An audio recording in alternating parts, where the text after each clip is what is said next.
All right, let's get started.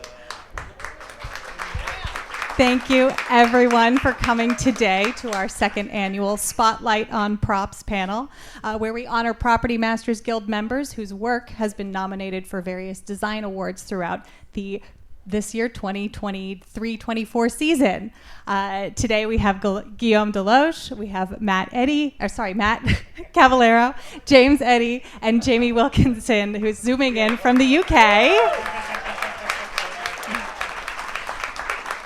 I'd like to thank the Hollywood Heritage Museum for hosting us again this year, and to History for Hire, Hand Prop Room, and ISS for sponsoring this event again this year. Thank you so much. As you all know, the Property Masters Guild is here to uplift property masters everywhere. And one very important property master whom you all know, one of the founders of our guild, Parrish, will be moderating our panel today. So I'm going to invite her up and let's get started. Thank you so much, Hope. Thank you, Anna. Well, wow. You know, you do an awful lot in Hollywood. Eventually you do things like this, which is great. I want to thank Anna and the members of the Property Masters Guild for inviting me to moderate today's program. I'm just thrilled how our property masters are becoming more recognized as a result of the Property Masters Guild, and through this last award season. The last couple of award seasons have been amazing. 23-24, between the Globes, BAFTA, Art Directors Guild, and the Oscars, you know, we have some really amazing, talented people being showcased this year. So I'm excited and thrilled to be here. Thank you very much. And I'm honored to introduce our panel. You know, Guillaume Delouche, I've known forever and ever and ever. He did Oppenheimer, a beautiful film. Matt Cavaliero, who did Killers of the Flower Moon, which is just a beautifully told story. James Eddy, another great film. Contemporary, beautiful, also nominated for Art Directors Guild Award. And then, of course, on our Zoom is Jamie Wilkinson, who did one of the most whimsical, fun films this year, Wonka. And so I'm honored to say that each one of these men are totally deserve the recognition that they're getting today, and I want to thank you all for joining us. So let's get started. Oh, and you know, I would be remiss if I didn't say thank you to History for Hire, Hand Prop Room, ISS, and especially Hollywood Heritage for their relationship with the Property Masters Guild and the support that you've given us for the last 6-7 years. I really, truly appreciate it. Okay, Guillaume.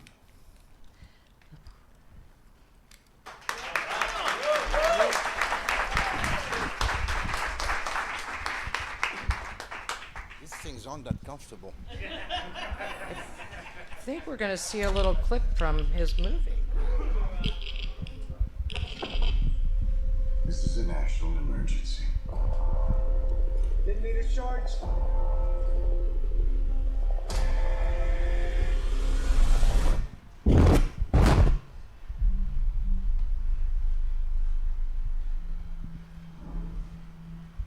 We're in a race against the Nazis.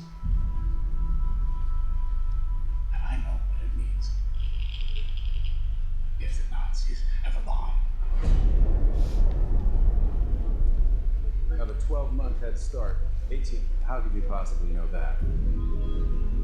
We've got one hope. All America's industrial might and scientific innovation connected here. Secret laboratory. Keep everyone there until it's dark. Let's go recruit some scientists. Build a town, build it fast. We don't let scientists bring their families, we'll never get the best. Why would we go to the middle of nowhere for who knows how long? Why? Why? How about because this is the most important thing to ever happen in the history of the world? You're the great improviser, but this you can't do in your head. Are we saying there's a chance that when we push that button, we destroy the world? Chances are near zero. Near zero. What do you want from theory alone? 0 would be nice.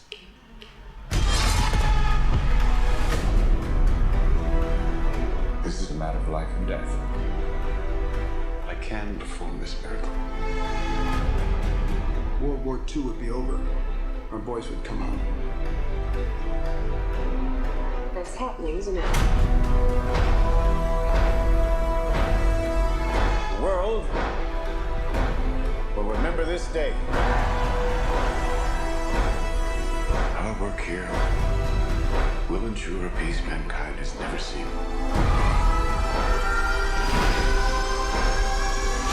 Until somebody builds a bigger one. You are the man who gave them the power to destroy themselves. And the world is not prepared.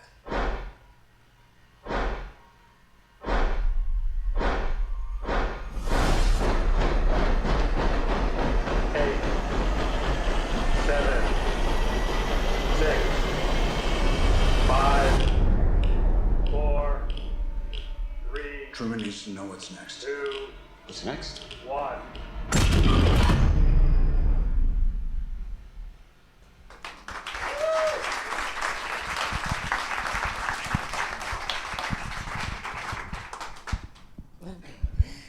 I don't know. Did it bring a tear to your eye? I mean, amazing, right? To me, it was just fantastic. So many nominations this year. It won the ADG Award for Period Film. Ruth DeJong, her team, and what Guillaume did for this film is just by far an amazing, amazing venture. So Guillaume, welcome. Congratulations. Thank you very much. Thanks for having us. My Rachel Nowick, the assistant prop master on Oppenheimer, is here also.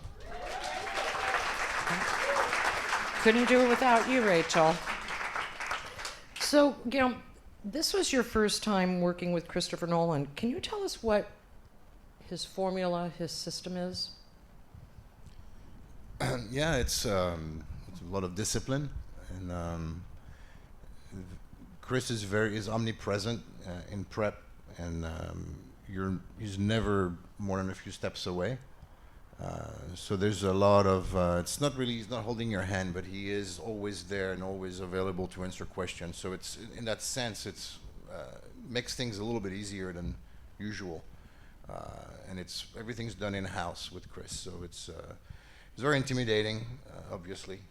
First time with someone like that, but he made us feel very comfortable, right off the bat. There's a lot of work to do. We had a very short prep, so everybody had to, be really in tune. Well, so we had a gigantic script.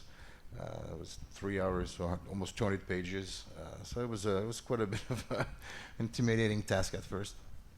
Seems to be a lot of long scripts this year, too. I mean, that's very much a trend in 2024. What do you do to gain the trust of a new director that you work with? Well, with Chris, we had really great meetings where every head of department tells everyone what's going on, what's happened this last week, where you are. So with Chris, we did what we usually do. We did a little research book, try to gather as much information as possible, a lot of boards, and communicate with him on a daily basis. The other thing that was unique to Oppenheimer was the size of our cast. We had, I think, 91, right, Rachel, speaking parts. So we had 91 fittings with, and I would say, 3/4 of that were all global movie stars. So the fittings were very elaborate, and we were all there. Chris, Emma, the actor, Ellen Mirojnik, our costume designer, myself, Rachel, and we had these. Every morning we were stuck in fittings, but that helped immensely understanding the characters and building the film little by little. So in that sense, it's a good way. That's one of his formulas. The fittings are very elaborate, and you're able to all together work to create these characters. The vibe on the set once he starts shooting, what's your day like there? It's great. It's very regimented. 12-hour days. If we have a 7 a.m. call, typically by 7:02 we're filming. We always joke we're the first on the set, but he's the first on the set. So and actors arrive ready to go, and you have to be ready to go by the time where camera's on Hoyt's shoulder. Can you speak about the importance of a good first AD? You mentioned Nilo Otero, and he's a wonderful first, and what that relationship is to a property master. Well, Nilo is special because he's been with Chris for a number of years, a number of movies, so he knows Chris very well. He has Chris's ear, Chris trusts him, and and Nilo is a dear friend of mine now. We've done 2 films together, almost back to back, and gaining his trust, you basically gain a little bit of the director's trust because you have a direct conduit into the director. And since we run the set, the AD's on set, so having a really good, close relationship with your first AD to me is absolutely essential. If something changes, you'll know right away. So among other perks of being friendly with the first AD. And your team, one or at least one of your members of team, are they included in all the early rehearsals in the morning? Typically, no. Unless I need support, something's pretty elaborate, it'll just be me. But I'm at every rehearsal because there's always something happening in the scene that would require my presence and to help out facilitate. And if anything, to be in the know. Chris wants everyone to be in the know, to know what we're doing that day, to be as aware as he is, so that you can move quick and efficiently. And we don't do that many takes, so there's not a lot of room for error. Oppenheimer, you've talked about the bomb a lot, and there's other videos out there and interviews with you discussing the bomb. But what I found really fascinating was that this film had to be historically accurate, and there were so many things that that you have done in this film. Can you talk about the importance of research and turning over every stone to provide that research for your actors? And we had a lot of a film that takes place we covered 1925 to 1964 or 5, I believe, of the life of a person who's involved in U.S. government, etc. So we had a lot of graphics that were incredibly complex to do. We had the support of wonderful companies like SGI, Extra for Hire, to help us. We had Ross McDonald, who's a really great graphic designer.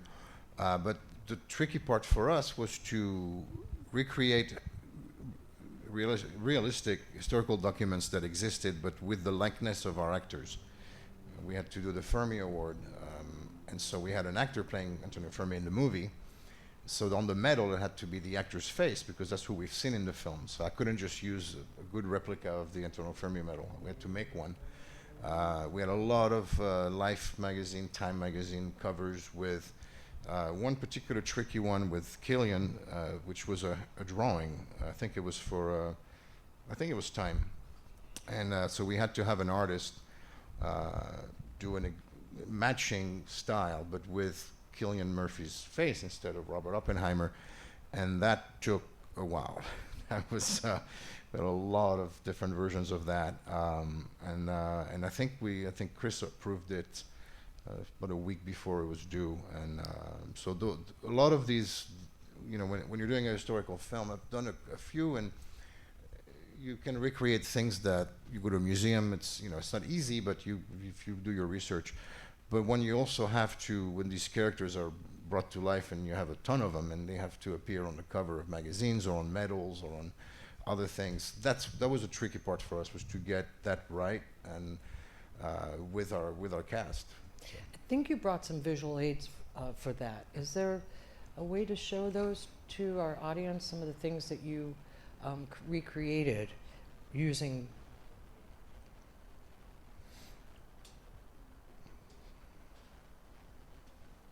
There's the bomb.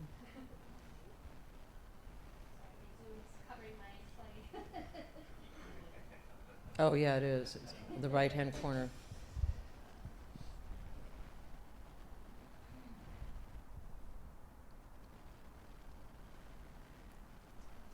And go on to those are actual footages from history, right? The ones before were actual photographs, and these are from our set. The the crane, the credit for the crane actually goes to our beloved Phil Shea, who found it, and it's the exact crane they used in 1945, and we modified it exactly as they did, and so it was, you know, Phil's genius who found that thing, I think in Sunland too, like a mile from ISS or something. That's one of wild. those aha moments, right? Yeah, exactly. Yeah. Go into the next one. Okay. And so the one on the left is the real one, the one on the right is Killian in the foreground. And we found that they were worried that if the bomb fell, it might explode. So what they did is they went to military barracks and took mattresses from the cots and rolled them up and bended them and used that in case the bomb fell. That's what would catch them. So we thought it was really cool to have that in there. And so we did it. I'm going to the next one. And on the left is the real one, on the right is ours. Okay. And that's the real one. Both of these are the real one. And that's ours. Did Scott Fisher's team help you with this? Yeah, we because we had such a short prep, you know, Oppenheimer was not a very large budget movie for the scale of things we were doing. So it was just important to have the people who make this prop be with us on set, et cetera, et cetera. So we started a prop shop at Scott Fisher's effects shop, and we had a 3D concept illustrator deconstruct the bomb and make the files, and we grew everything and CNC'd everything, and then assembled there and painted there and brought to New Mexico. So we built two, one that could be hoisted, and one that is the finished product with detonators, et cetera, et cetera.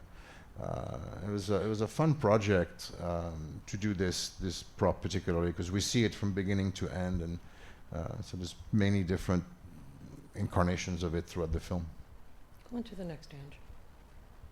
Oh, the Senate committee hearings. Let's talk about paperwork. Oh my gosh. I mean, this set was just nothing but files. So we tried to get paperwork that was obviously exactly what. Thankfully, the Senate hearings, there's records of it in the Library of Congress, and so it helped the actors having this reference in front of them. We had a scene with Rami Malek where he delivers 17 pages of dialogue. So we actually had the real letter that he could refer to, and he barely did. And the guy memorized 17 pages of dialogue and flawlessly. And this is Louis Strauss, Admiral Strauss, at his 1949 confirmation hearing that he didn't get confirmed. Spoiler alert. Go ahead, Angie. 59, not 49. This is a very small portion. This is maybe 1% of the Oppenheimer FBI file that we built, that Ross McDonald, so we used the one that we have access to in the archives, and then we built it up, and we see it throughout the film, and it was very, very impressive work from Ross, and we had like receipts and photographs, and so we photoshopped a lot of our actors into the photographs, so that if we caught him, it would be Killian, not actually Robert Oppenheimer. Okay, Ange. And that's the sum of the FBI file in these boxes. And Chris Nolan and I spent 20 minutes putting tape and writing things on our knees in the office to make them a little bit. That was one of those moments. His hands-on moment with you. Yeah, he's very hands-on. Yeah. Well, and we'll talk about it later, but the absence of color and color, we'll talk about that. Go on, Angela, let's hit the next one. Okay. Oh, this set. This set was color and black and white. This one was amazing and very small. Can you talk about this one? Yeah, it was no accident that it was small. Chris really wanted the story goes that Rob, the prosecutor, picked basically a janitor's closet for this hearing, which would decide the fate of Oppenheimer's security clearance. It was room 2022. And so we used the real room that the walls were not removable, and we must have moved the tables and chairs out of that room over 3 weeks, like, I don't know, 1,000 times. The binders you see were tricky. It was a combination of court documents as well as the FBI file, and it had to be in chronological order. And Rachel and I spent a weekend just assembling them right before we started shooting the scene. It was a little bit tricky. A lot of the pictures you see in black and white are my continuity photos, and I made them black and white so that we could compare them to the historical photos of the period in black and white. It doesn't necessarily mean it was Chris's choice to have them shot in black and white. Go ahead, Angie. Go ahead again. And so these, the Senate hearings and the bunker, we had to be, with Chris, he wanted a lot of cameras, news cameras. They were present there. So we worked with Adam Chambers, our gaffer, as well, to get the proper lighting. So a lot of the lighting that's used in these Senate hearings is lighting that came from History for Hire and cameras, and it's used actually in the scene with our real movie cameras. So that was one of the things Chris really liked, that the cameras all worked, and it really brought it to life. And that's the bunker, and then there's a replica of the radio room, and it's one of the there's only 3 pictures of the bunker that we could find, and so we used that and we replicated it to a T with, again, props from History for Hire, ISS, HBR, and really it was a very interesting set, because it was, Ruth built the bunker and the tower. Everything was in basically like the real town and the real Trinity site, and so you when you were in the bunker, you could see the tower, etc. So it was a very, very neat set. We're getting the slow flag, which means we've got about 3 or 4 minutes left. Go ahead, Angie. Pull that. There we go. Look at that. So yeah, that was Admiral Strauss on the left and Robert Downey Jr. on the right. Robert Downey Jr.'s transformation into Strauss was really incredible. We saw the very first fitting, he became the guy just like that instantly once we put the glasses on him and the hair. And when you spend weeks looking at a picture of a historical guy and then you see the actor turning into him, it's very shocking. And that one is amazing to me. Same goes with Killian, who lost a lot of weight, and I think he holds the world record for the most herbal cigarettes smoked in... I don't know, Robert Downey Jr. might have on Zodiac. But there's that, yeah. And here's this cover I was telling you about, and then the cover, the finished product on the coffee table in the anteroom of the Oval Office. The IDs were really tricky. There's some reference to them, as you can see on the left. So we're able to deduct, but there's no explanation as to what the K6 or K3 for Hans Betze meant, for example. But we were able to find enough reference that we could, I think, fill the gaps with our imagination and logic for the rest. So that's Api's ID and his K6 badge. Now, when he's at the Trinity site, it's a different badge because of the security clearance is different. But that's the one. So that's the real Enrico Fermi. And that's our actor, and so we had to do the same award, but with his likeness. So thankfully we had the great 3D artists and concept illustrators who were able to do that. That's all of them. Well, thank you for sharing these with us too, Guillaume, because that really kind of helps paint that picture of things that kind of are unnoticed, the graphics, the folders, the files. I mean, we always look at the big things, but the audience might not realize what goes into the smalls. Before we go, we're getting close, but what was it like for you to work with Claire Kaufman, the set decorator, and in the sets, where did you divide the line of what was yours and what was hers? Claire is fantastic. I met Claire on a previous film I had worked on briefly, and I was absolutely blown away by her sets, just the level of realism.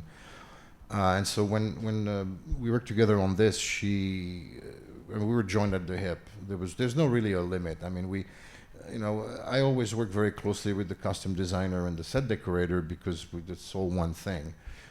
So now we were both together on it early, and did everything we we could to complement each other, and she's also I wish it on everyone if you ever work with her. She's just fantastic. So.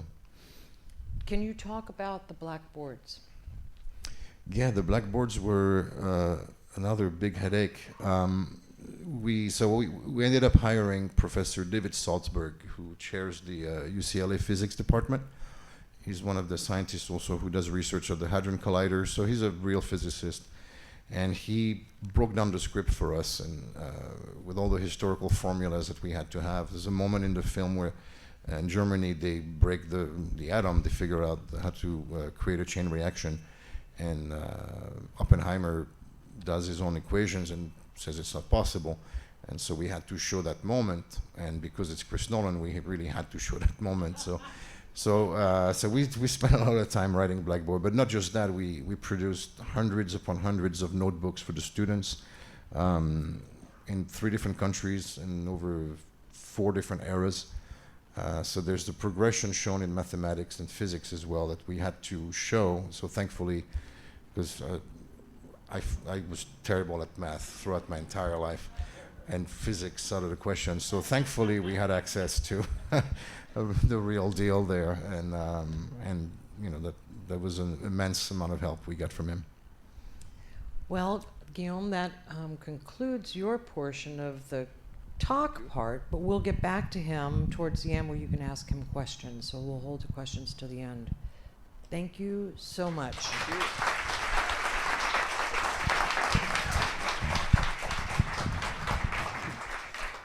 So now our second film also, and I should say tomorrow night, two of the 5 films that are being nominated for Best Production Design is Oppenheimer and also Killers of the Flower Moon. So I'd like to introduce you to Matt Cavaliero.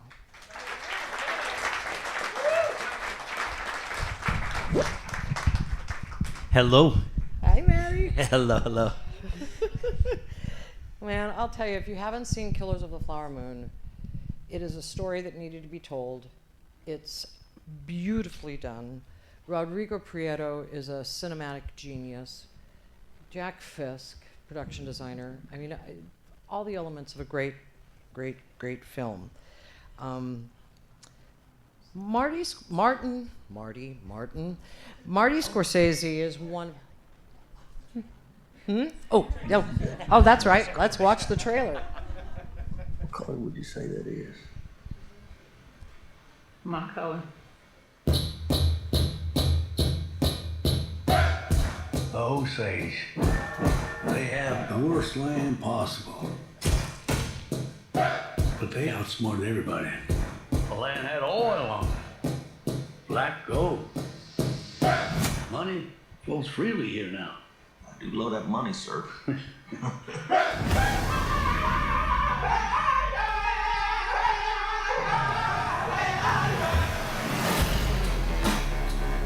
This wealth should come to us. Their time is over. It's going to be another tragedy. When this money started coming, we should have known it came with something else. They're like buzzards circling our people. We're still warriors.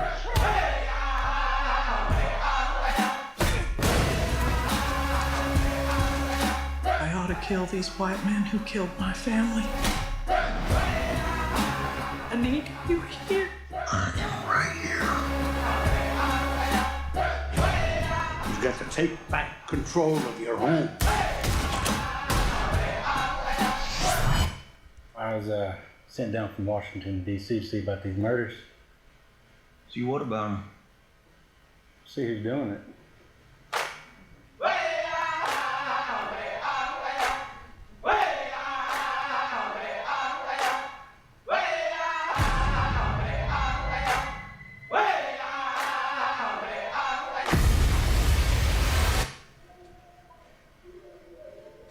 Expecting a miracle to make all this go away. You know they don't happen anymore.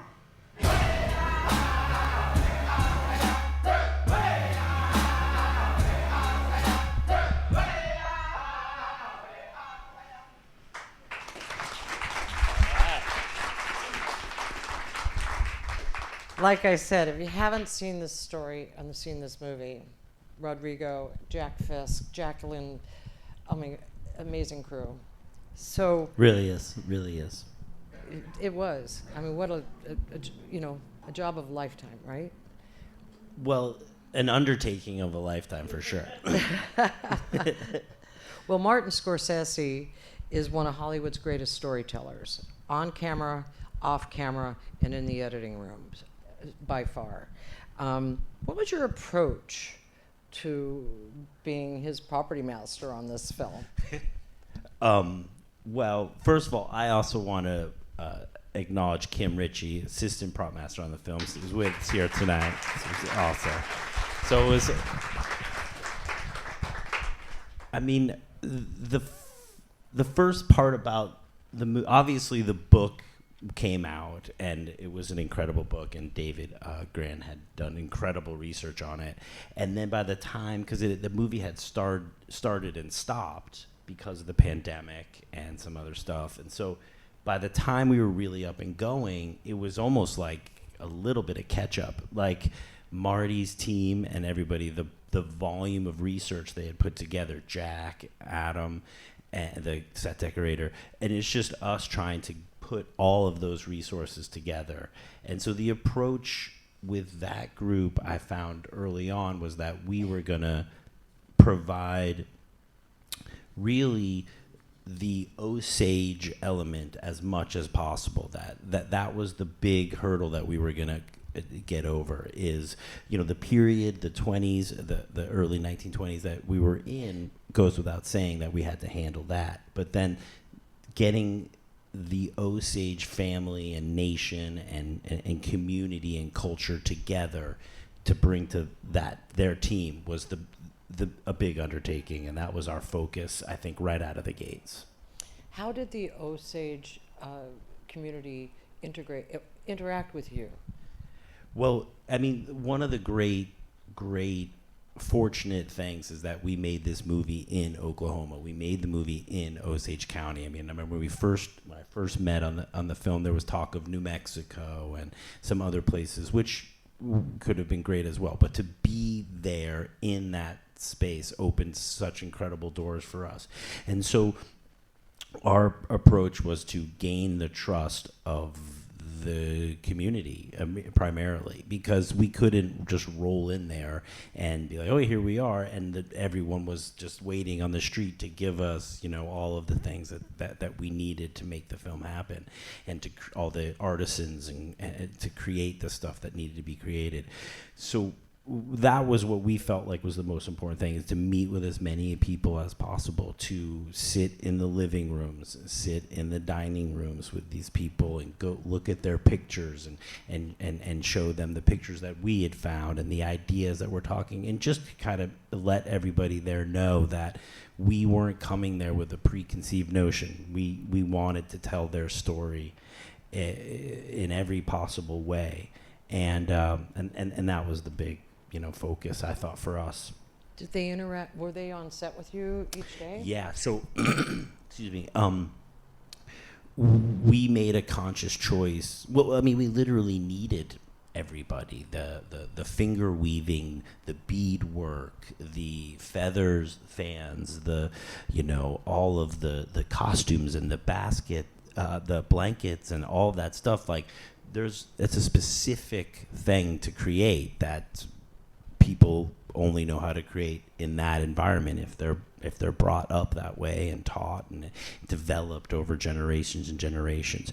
So then I would sit, we had one big element of the culture was food. Cooking in that Osage community it's more than just food.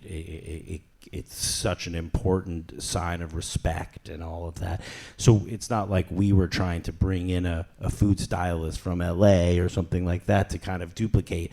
No. We were bringing the people who were the Osage cooks, the people who were cooking at the dances last year and this year and cooking, coming up. You're going to be with us, and it's teaching them how the film business works, and them teaching us how the Osage community works, and then us finding a way to make it all work together. In the middle of Oklahoma. That's pretty amazing. Yeah, in the middle of Oklahoma, on top of it all. Along with your work with Marty and the Osage Nation, what do you feel is one of your greatest tools that you use for prepping a period show like this? Kim.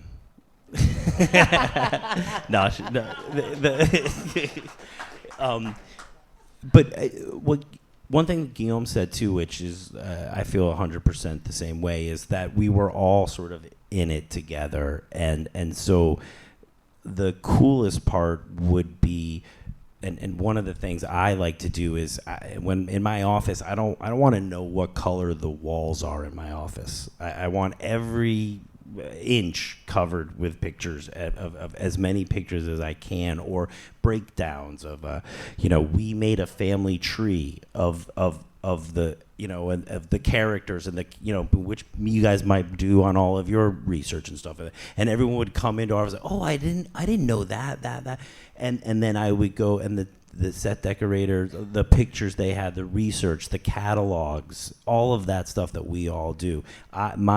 What I like to do is have it all there. So if I'm on my computer and I'm distracted, I want to look up and be immersed in it. And the coolest thing about when you're doing a movie on location, in my opinion, is that if we're all in a space together, and set deck is here, my office is here, there's just pictures everywhere, and then you walk down the hall and there's costumes and they're making blankets and they're doing it, and then you're then electrics around the corner and you're seeing the lights and the lamps and the thing. It's just all sort of working together, and that's I think the only way to make a film, in my opinion, especially a period film. But then I say that, and you look at a contemporary film, it's the same integration. It's just a little bit more modern, but it's the same tools, the same elements, the same conversations, I think. I would agree with you on that. It's different prepping in Los Angeles for me than it was in a different state, a different place. Speaking of which, did you have a long prep on this film? No. No. I mean, it was 3 months, maybe 2.5. I mean, it was tight. But the good thing was that the volume that the Marty's team had put together it was almost just getting through all the research and being, it's so much there. In terms of the real period of normal life within the town of Fairfax and things like that, but building the Osage thing, that culture was something that took every ounce of our time and every minute of our prep. Did you bring many of your crew members from LA? Because, I mean, Oklahoma has a film industry, but it's not like here. Yeah, no, I mean, obviously, Kim is with me. Johnny, who's John Youngblood, who's been with me for a long time, a good friend of mine. He came. There's some people that I've been working with in Chicago that I brought somebody out as well. We were able to find local people out of Texas as part of the Oklahoma jurisdiction, and John Navarro is a really, really knowledgeable armorer, and so he helped us calculate the right guns and formulate that sort of desire and that plan of all those people there. So we sort of tried to pull as many people in as we could from there. So it was from all different people, all different factions, areas of the country. I wanted to ask you also, too, working with the cast, how do you help them with their character development? What part do you play in that? Well, I mean, we're very fortunate to be around, have a community environment where we're able to, as rehearsals start or as fittings, as we were talking about, start, we're able to be in those rooms and have those super early discussions about what they're thinking. And Marty especially, his main focus is the performances and making sure that everything exists for them to be comfortable and for them to have the space to work. And so we're we're trying to set the table with all the stuff that we found. This is what we think is kind of important, and this is what we think helps your focus or in your world. And then it kind of develops from there. You know, like the medical theme in the film was huge, and we had so many meetings with different doctors and people who are educators on that topic, and we were kind of all learning it together, and that's, you know, how, as long as we feel like we're there in the ground floor and there at the beginning and being part of all those conversations, I think we can get to the right spot. And did that help Leo and Molly also work? Yeah, 100%. Because that topic, especially in the film, was a big hurdle for the characters to get over. Is how his involvement, Ernest's involvement in what was happening, and how he could justify it in his head. And so that, luckily for us, came through his work with props, you know, the poison, the injections, and the death, and the way people were killed. And so to be able to be a part of those discussions helped him get to where he needed to be. I thought his performance in that movie was incredible. Just so many different directions he was going. So you collaborated with Jack Fisk, amazing production designer, Adam Willis, Jacqueline West, one of my favorite costume designers.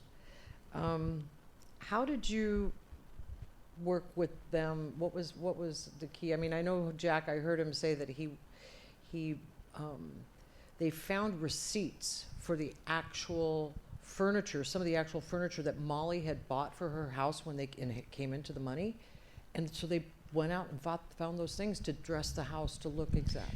Yeah, exactly. And sometimes we would just walk, the streets of Fairfax or Pawhuska. And one day I remember Jack was doing that and met a guy who was like the great grandson of, and he goes, "Oh, well, this chest I have in here was from their house." And we shot in where the Schoen brothers, those evil doctors in the film, we do it. We shot that set is the actual original Schoen Brothers doctor's office.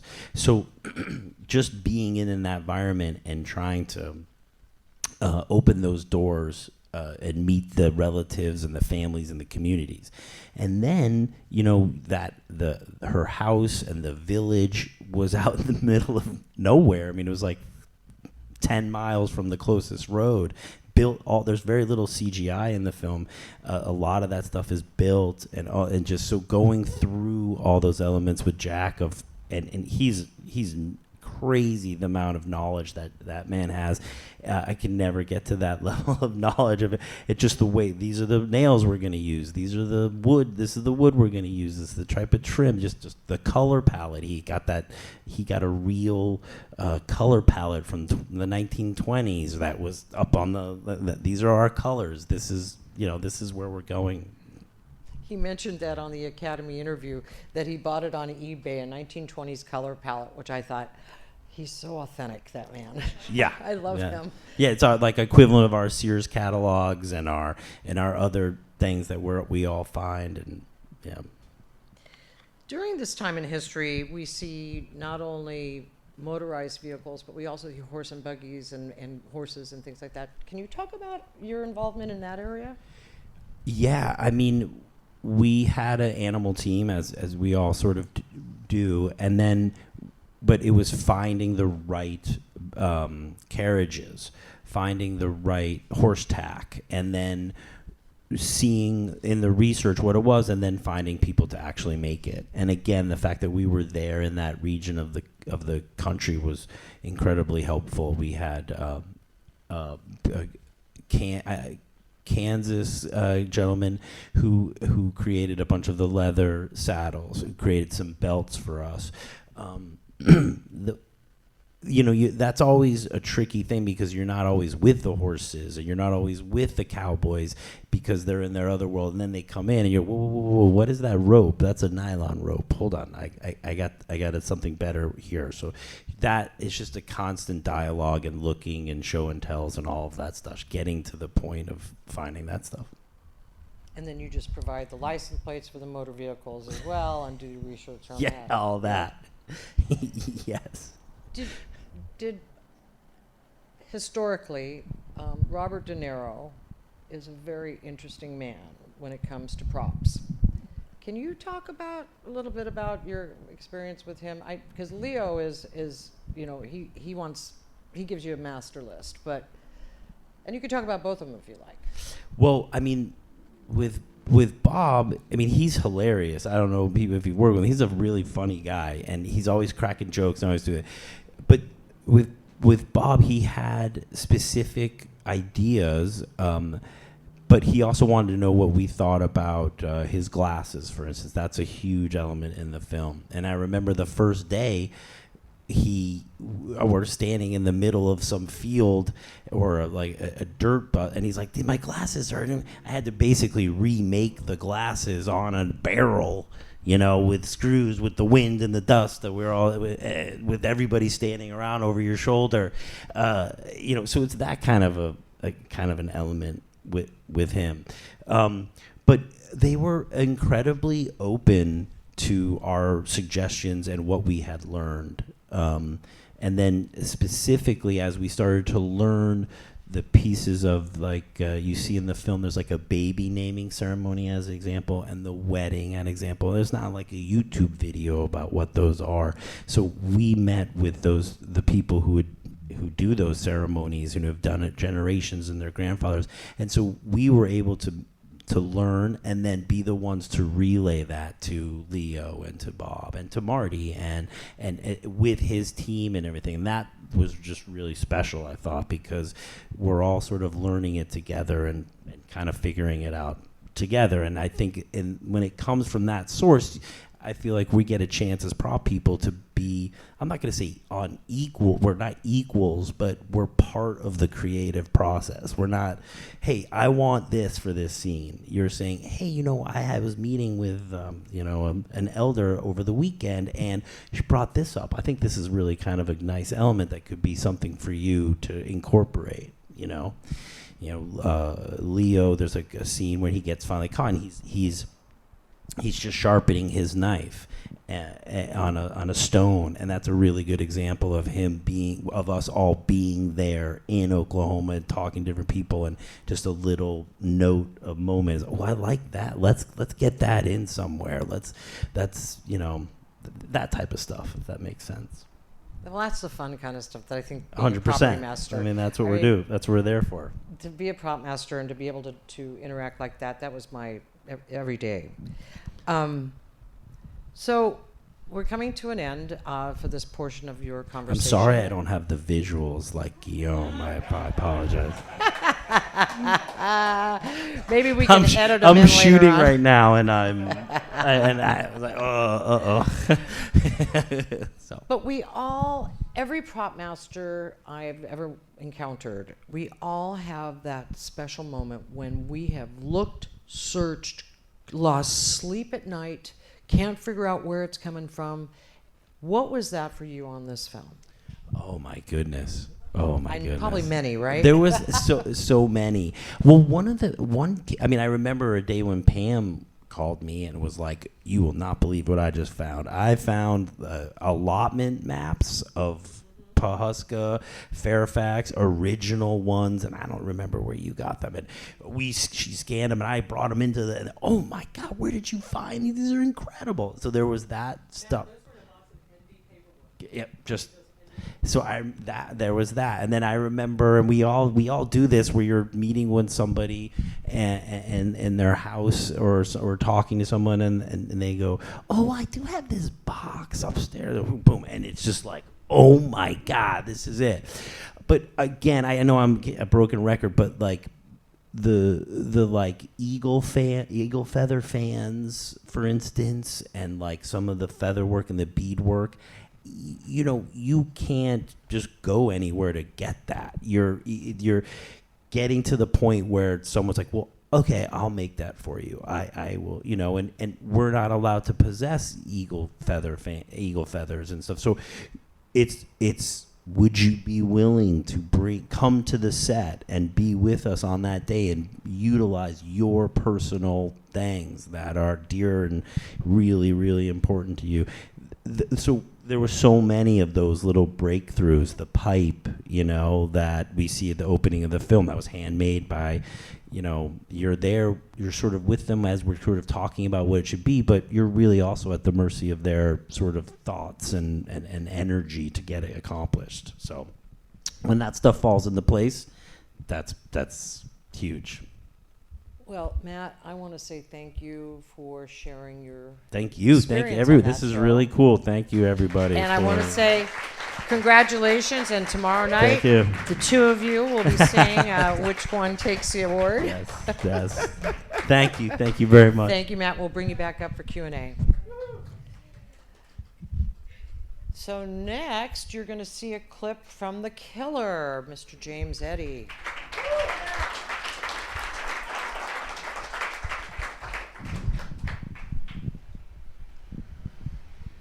Nope. I find music a useful distraction. A focus tool. Keeps the inner voice from wandering.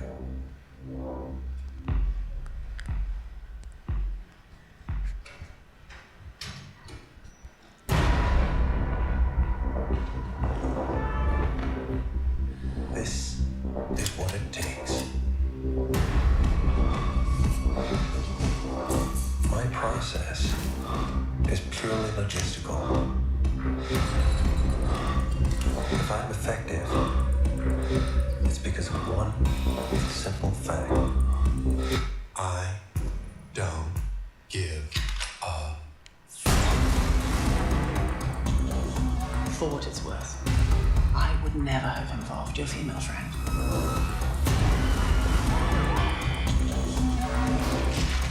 Forbid empathy.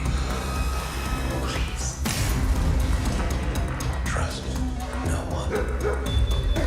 Fight only the battle you're paid to fight.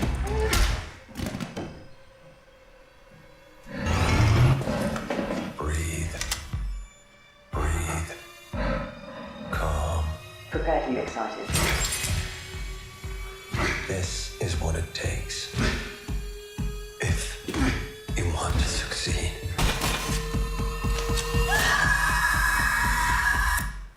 Hey.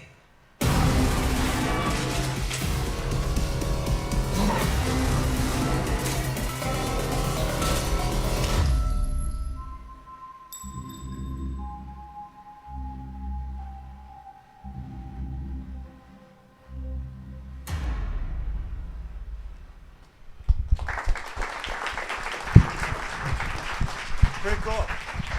I don't know. I get excited every time I see it. If you haven't seen a great David Fincher contemporary film lately, that's the one. I mean, it's amazing. James Eddy, longtime friend. Killer's an amazing film. 3 countries, 7 or 8 cities. David Fincher on top of it. Brilliant filmmaker. Brilliant eye for his vision. And he knows what he wants. I suppose I should use this. Talk to us about coming and doing a feature film with him. I know you've done commercials and you did a television show. Did that help you with this to understand him? Oh, 100%. I think walking into, The Killer with David and having not worked with him before would have made it 100 times more difficult. Having a shorthand with him already and understanding, you can tell David has different energies, different days, and there's some days he's gonna, the word one, he's gonna speak fast and not repeat himself.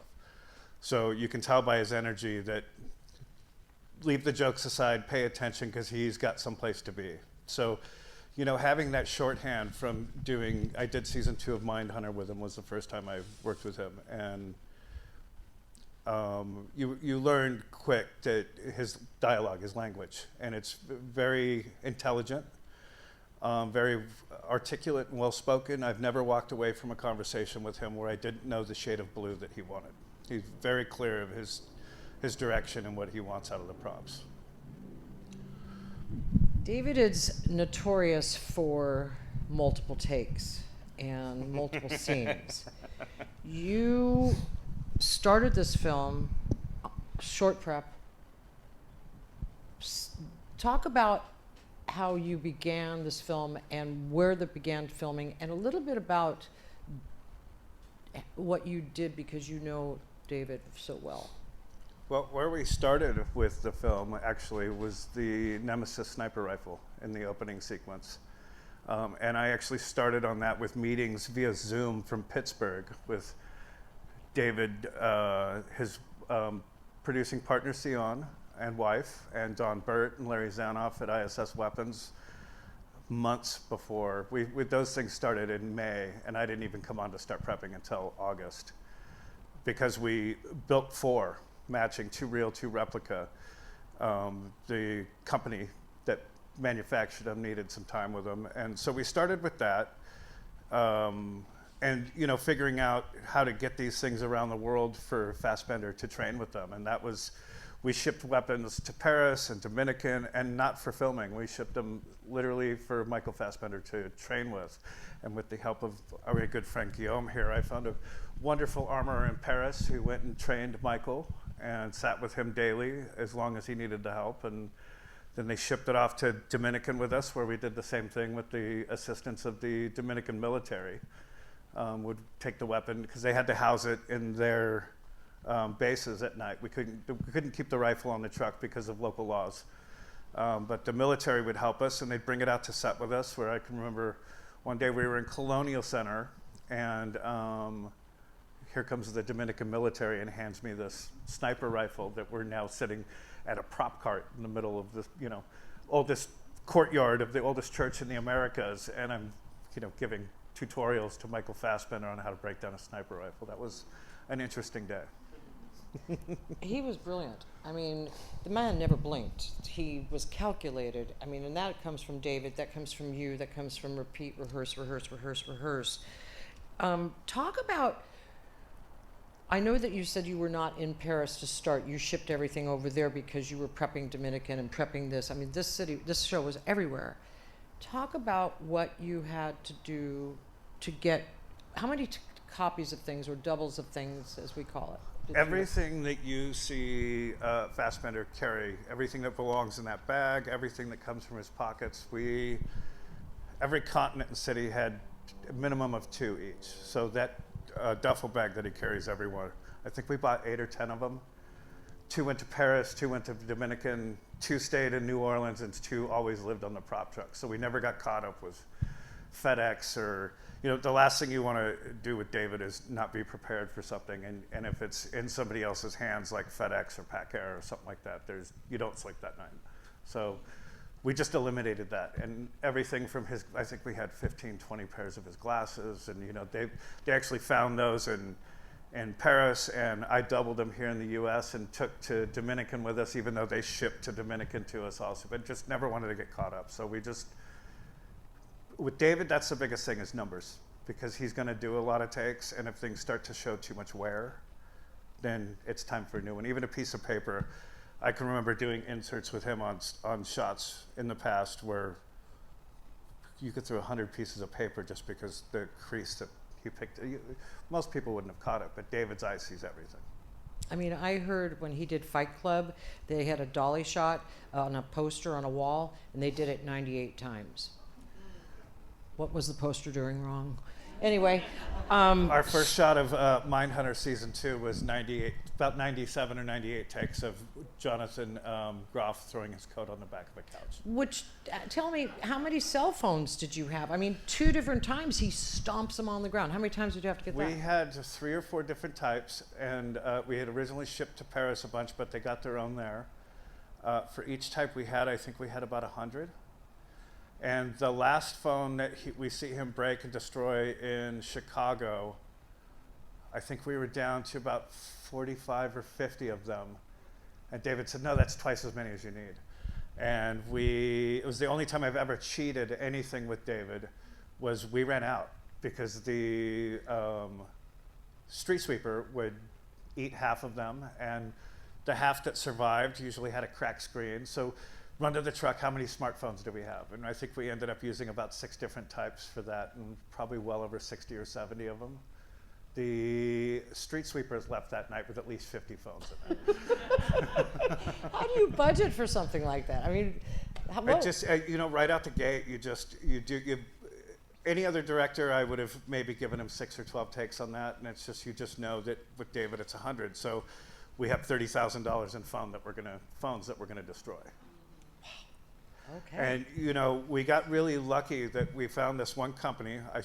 This is where I'm gonna introduce my assistant. My lovely assistant, Kelsey Eddy, assistant prop master, who's sitting here today. And I'm not partial, she's also my lovely daughter. She found a company and got in direct link with a guy who was very excited to be a part of the project and really, really helped us gather all that we needed and get them to us on time, because that was the other thing. We were shooting New Orleans and it was post-hurricane. So FedEx was screwed up, and to get anything anywhere, if it said, we can have it to you in 3 days, it was more like a week or 2. So you really had to keep that in mind. We learned really quick when we got to New Orleans, we had to prep really far ahead for things that we were shipping just to make sure that we had a safety net. So many balls in the air. I mean, I don't know. That's a lot of lost sleep, I think. Fair amount. A fair amount, because there's one thing that you don't ever do with, and I could probably on the same with Scorsese or Nolan, is you don't come in ever wanting to have to say, David, there's a problem. And it's out of our hands. Because with David, you prep, and that's why shooting is successful. I wouldn't say easy, but successful, because you just prep like crazy. You've worked with David. You said the reason that this movie was so important to you was because of someone else. Can you share about that? Yeah, my very good friend Don Burt. Don was somebody that I wanted to work with. Don Burt's our production designer, and longtime production designer, very awarded production designer. And I'd seen a movie that he did. It was well after the movie came out, but I saw it years ago, and I thought, man, that is just so kind of on point. It was a movie, Donnie Brasco. And I just thought that the production design was so simple, and it felt like you were in the real space to me. And I said, I'd really love to work with that director, or that production designer. And it turns out he worked with one of my favorite directors. And when I got the opportunity to work with him, I was very excited. And it was a little, you're uneasy going in because you want them to like you want them to like your work and trust you.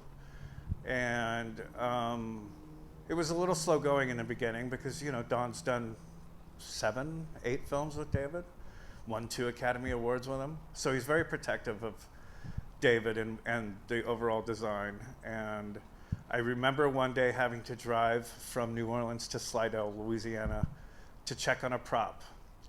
Don says, come on, we're going. And we got to know each other in that car ride. We did that car ride twice today. It's about an hour each way. After that, I really felt like I had Don's trust. And, a couple times a week, hey, you got a second? And he'll come in and close the office door and just like, what are you doing this weekend? And, just kind of take the conversation out of the work. And Don Burt's one of my favorite people to work with. And just to get when you see Don call, it's like, oh, my buddy's calling. I really love Don Burt, and it was everything I hoped it to be. His attention to detail, down to colors, to efficiency, just how can we make this the most efficient, successful possible outcome. Which wasn't easy because they did so much all over the place. Yeah. David is a master with CG. Can you talk to us a little bit about that? Well, yeah, absolutely. One of my favorite things and one of my favorite CG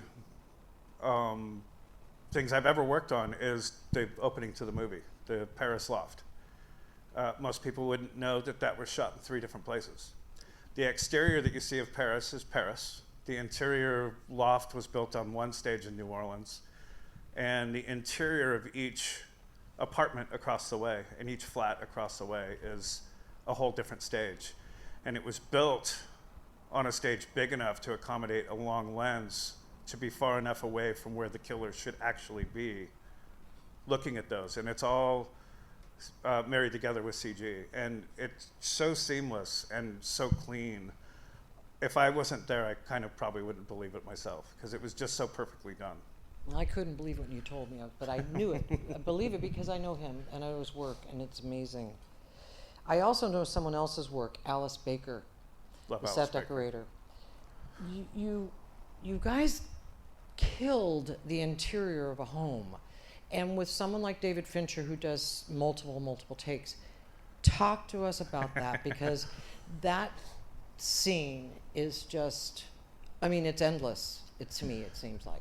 The brute fight was crazy, a lot of fun, intense, stressful. It was I think Rebel Studios in New Orleans, and it was a very big stage. Half of it was the house, and the other half was just storage for all the replacement breakaway. And I'm not joking, I'm talking probably 4,000 square feet of replacement breakaway. How many takes did you and Alice prepare for? Oh, probably 50. Probably at least 50. I mean, we destroyed the whole house too.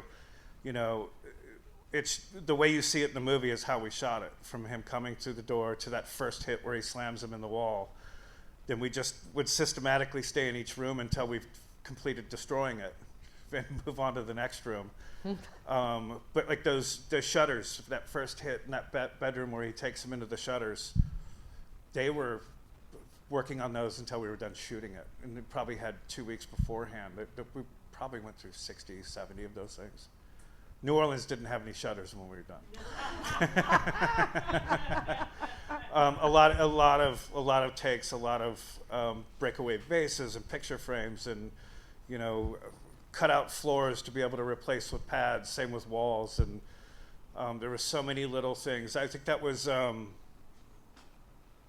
originally scheduled for 4 days, and we shot it for 10 plus. So 10 plus days of just brutal hitting the walls and the floors and the poor stunt guys. The Brute, David was smart and casted a stuntman to play the Brute. Unfortunate for the Brute, because Michael Fassbender, who did a lot of his own stunts in that, not to discredit him, but he had a stunt double. So when he got to take a break, the poor Brute still had to keep getting slammed into the table, and yeah, he didn't get the breaks that Michael got in between. There's a piece where Fassbender's sitting on the floor in the kitchen, and he does one of these. Tell us about that. Oh, that was actually hilarious. We shot a couple takes on that, and Michael says, "Can I dig around in the drawers?" Fassbender asked, "Can I dig around in the drawers? It just seems kind of lame just sitting here. I feel like I'd be looking for something to defend myself." And David said, "Sure, do whatever you're going to do." And the very first take, he reached up in that drawer and fished around and pulled out a cheese grater. And David said, "Perfect, print that, take everything else out of the drawer except for the cheese grater. We don't want that to change." And it turned out to be a really funny moment. And the way they did the sound design, was you could hear this like blade draw from a sheath. So it's like you almost feel like he's going to pull out something, that might be dangerous, and it's a cheese grater. We're getting close, but I want to talk to you quickly about that dog. Can you talk? Oh, Diva. I don't think there was one person on the set that wouldn't have taken that home, including Fincher. Taking that little sweet pit bull home. She was unbelievable. Probably the hardest work. She was the hardest working person on the entire show. The whole time. She couldn't have her around Fassbender because she just wanted to play with him. If you notice, Diva in the movie has no tail. In real life, Diva has a tail, and they digitally removed it because every time she saw Fassbender, it would wag 100 miles an hour and not stop. So she just didn't look scary at all with that wagging tail. So David digitally removed it, and she comes across pretty scary in the movie. Oh. She also, she loved Fassbender so much that when we were doing the stuff where he's leaving, and he's throwing the Molotov cocktail into the house, where she comes running out of the house, and she gets to that corner in the fence, and we're out in the middle of the bayou in Louisiana, and the fence is 6 feet tall. And she wasn't done playing with her buddy. So we ended up having to build a net in the corner because she would just clear the fence and follow him to his car, which didn't work for the story. So she literally, I'm going with that guy. That's my friend. And she absolutely loved Fassbender. And she was on point to hold, she was working 10 out of 12-hour days. I mean, nonstop. And she was just loved being there. She's since had puppies, and she's gone on to, I think, retire from acting. But Diva, I would have taken home in a second. Like, she was such a sweet dog, and such a hard-working dog. If we have time, what was your one, and you probably had many, but what stands out in your mind? What's your favorite moment on the film? The favorite moment? Oh, the hands down, from the minute I first read the script to the minute we shot it, was Tilda and Fassbender speaking. And just that table where he lets her talk for 20 minutes, and her kind of coming to grips with, what the inevitable. We know what's happened. I know why you're here. Ugh, shit. It was just such a great moment, and she's just such a great actress and human being that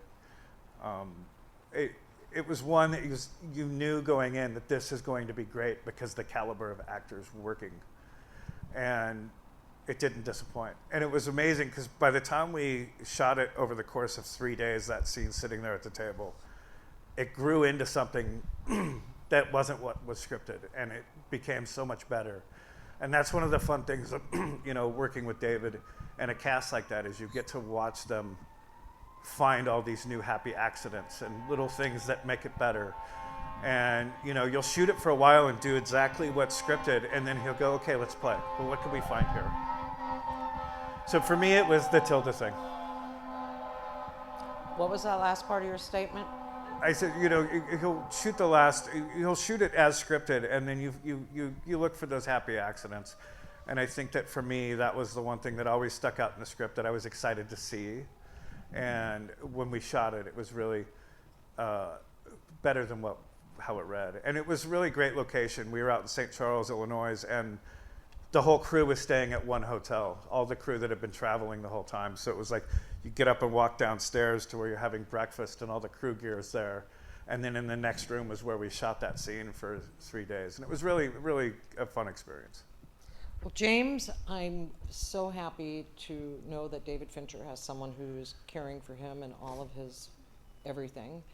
And congratulations. You were nominated. You've been nominated a couple of times this year for your film, production design at the Art Directors Guild. We had a lot of fun that night. Yes, we did. Sorry you didn't make it, but as far as a win, but it was really wonderful to be there with you. And likewise. Thank you for your amazing work with The Killer. It was Thank you. Great. Thank you for having me. Thank you.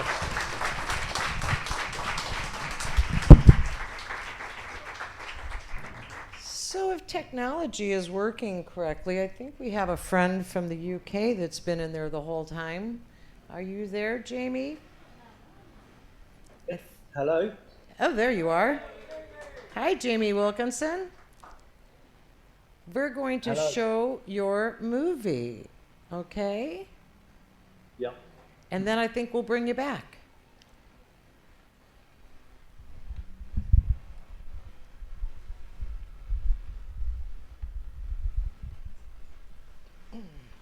I've spent the past 7 years traveling the world perfecting my craft. You see, I'm something of a magician, inventor, and chocolate maker. So quiet up and listen down. Nope, scratch that, reverse it.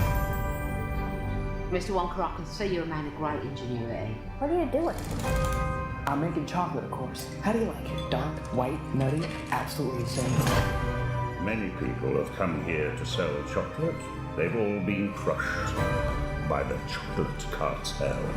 You can't get a shop without selling chocolate, and you can't sell chocolate without a shop. No daydreaming. What are we gonna do, buddy? Huh. Huh? Huh. A double huh? Do you have a pencil and paper? Uh-huh. I got an idea. I know things haven't been easy for you. They're gonna get better. You promise? I pinky promise. That's the most solemn vow there is. Where do we start? A good chocolate chip is simple. Where is this? It's just weird. What's happening? Who wants a chocolate that makes it fly? Let's find out, shall we? Who's for a hammer Nothing to see here. Just a small group of people defying the laws of gravity. Ladies and gentlemen of the Gallery Gourmet, my name is Willy Wonka. He's good. Too good. Pretty sure I've gained about 150 pounds in the last 2 weeks. You could change her life, Mr. Wonka. Change all their lives. Run away! Every good thing in this world started with a dream. So you hold on to yours. Here we go, Mama. Mark my words, this is gonna be the greatest chocolate shop the world has ever seen. So you're the funny little man who's been following me. I will have you know that I am a perfectly respectable size for an Oompa Loompa. Number what now? Allow me to refresh your memory. Oh, I don't think I want to hear that. Too late. I've started dancing now. Once we've started, we can't stop.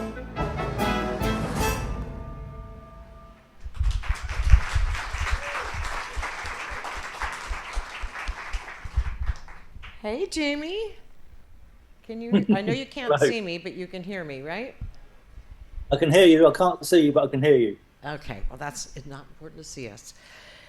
Jamie, Wonka was magical, whimsical, fantasy. It was everything you want to make sure you remember to always follow your dreams. You know, I just absolutely loved it. Can you talk about working with Paul King and with Nathan Crawley? Nathan Crawley's an amazing designer, and Paul, amazing director. Talk about that. Yeah, I mean, Paul, so much of this film, obviously, Paul was such a great inspiration for everything. And Nathan and Lee Sandel's a set decorator and myself. Obviously, we just all worked together to try to create the world and give Paul what he wanted. And it was just such a memorable journey in doing that along the way. So You talked about Wonkerized. What does Wonkerized mean? well, I guess it was the same when when you first start a film, as we all know, everyone's trying to create that special little universe that we're going to be living in, and as everybody slowly started discovering, what Paul wanted, we realised that everything, the most simple thing, would have to have some sort of Wonkerization just to bring it into the Wonka universe. So I guess that's where that phrase came from. Did you get to have on this project, were you given a pretty good sized prep, or how did that work out for you? Sorry, Hope. Oh, how was your prep on that? How much time did you get to prep Wonka? Because it's entirely stylized. There's not one thing you can buy off the shelf. I think it was about 14 or 16 weeks prep, if I remember rightly. Yeah, I mean, and the first thing we started with was, the Wonka case and the Olympia trap. So we kind of had a bit of direction. We had to start somewhere. So we started with some of the kind of like more creative elements, so we could, try to hone down on the design process, I guess. I was quite taken aback when you said that. You said this, I will try to get you what I can. And we were discussing the different mechanical props in the film. Can you talk about, and I apologize if you're hearing sirens, there's something going on right near where we're at, I think. Can you talk about, there's quite a few props that were built, but how you started the process of building, I don't know if you can hear me very well, what process you took of building your builds, and was CG involved, or how did you come up with in camera? Sorry, Hope. It's really I can't hear that well. Did you say the first props you started building? No, with when you were building your props, like the Oompa Loompa machine, what you mentioned to me that I'm sorry. That most of these things that you built were done in camera. There was no CG. Can you talk about that? Yeah, I mean specifically. I mean, should I start? If I was to talk about the Wonka case, I guess. When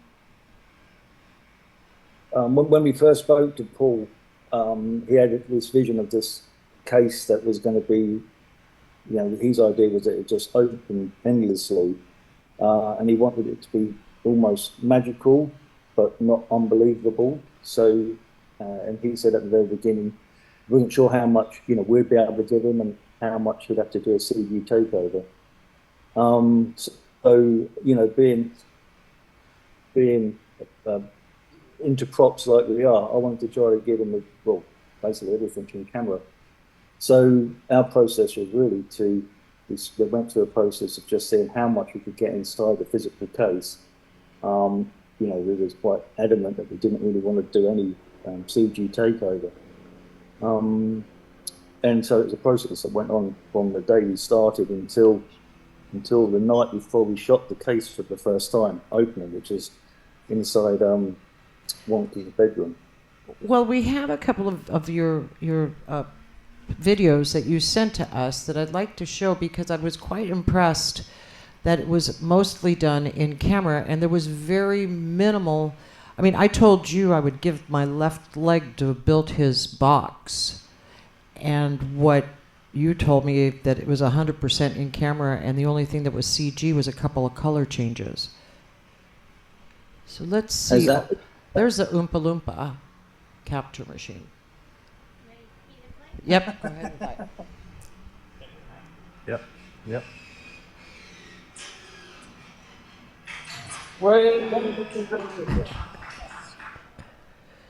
So was there much enhancement there, or was that pretty much all you? So, sorry, Hope, was that the video of the finished case? I couldn't see. It's the video of the Oompa Loompa, the finish in the shop of the Oompa Loompa capture machine.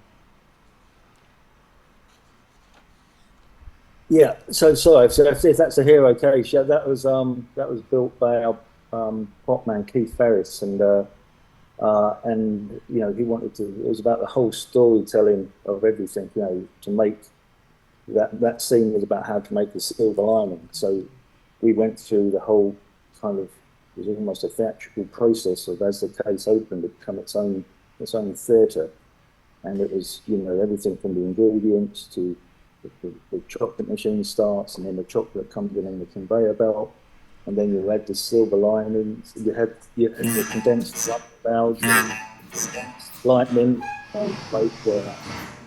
but basically then that becomes a silver lining chocolate. So there's a whole story within the box that we were trying to tell. Well, we just got to look at the other one where the fist, you know, hits the floorboard, and then, you know, Hugh Grant's character gets thrown into the tuba pipe and then all the way down into the jar. And it's remarkable. I love that. Oh, here's the cane. We're talking about the cane now, Jamie. Can you speak a little bit on that? Yeah, I mean, the cane again was, we went through, we put, you know, it was obviously a very important, as important, the two most important props for Wonka are the case and the cane, I guess. And so the cane developed, you know, with costume especially, because, you know, firstly I imagine it being really high end and high quality, and then as a process of what he was going to look like, and as his character developed, we realised that it was supposed to be a much more thing with a much more history, and so we started off by doing the prototype version. I mean, we did obviously 20 or 30 designs like we do concepts until we got close to what we thought Paul wanted, and then we started off by doing the first prototype version, would be just as a 3D print. And then from the 3D print, then we slowly started doing the metal version, especially that one scene where you see the chocolate came open and there's the big night out chocolate. Obviously, that was a kind of first scripted thing that we started working on. And in the end, the final version was full brass mechanism version. Yeah, we just saw the one now with the little basket with the full version of it, with the gift in it. And then that would be enhanced a little bit because eventually it becomes a clothing rack. It becomes the dagger. It has many, many, many things that come out of that magic wand, out of his walking stick. Yeah, I think so. There was the opening, the opening to reveal the big night out chocolate, and then we had a version that became the coat rack when he's in the giraffe pen and he has the wonderful moment with noodles. And then we had the screwdriver that came out at the end of the cane. So it almost just became this further giving prop. So now we're looking at one of my favorite too, the revolving hamper vendor stand. I love that. Go ahead and.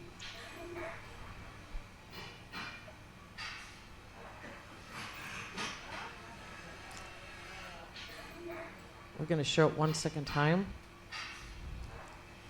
So yeah, again, so that was we just wanted to try and, because Wonka's part magician. I mean, he's kind of this sociacal person, and we wanted to try again just to do this one gag in camera. So again, it was just just a most simple met, but it's very very effective and that was working with our prop making team. So we kind of worked everything from the cane to the Olympia trap to the render stall. So some of the things we were doing were kind of big and interactive. We've come on top of one of my favorite things. If I was a property master on this film, I think I would have enjoyed it the most. We're coming on top of the Willie's case, the candy making case, and your development. Now we're seeing the video now. Yeah.